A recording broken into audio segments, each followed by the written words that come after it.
Part 3. Pronunciation and accent tips. Using shadowing. Hi friends! In this part, we're talking about pronunciation and accent through shadowing. Many learners worry about accent, but shadowing helps you find a clear, natural voice without sounding fake. Yes, focus on word stress. Some syllables are strong, some are weak. For example, tably, not tably. Let's teach 3 useful words. Stress, the emphasis on part of a word.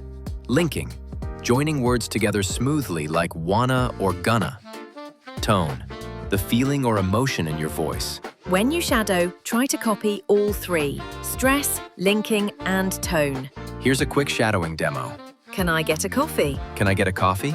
Nice linking there. Good, that sounded natural. Today's recap: practice stress, linking, and tone while shadowing. Like and subscribe to keep learning with us. Comment below.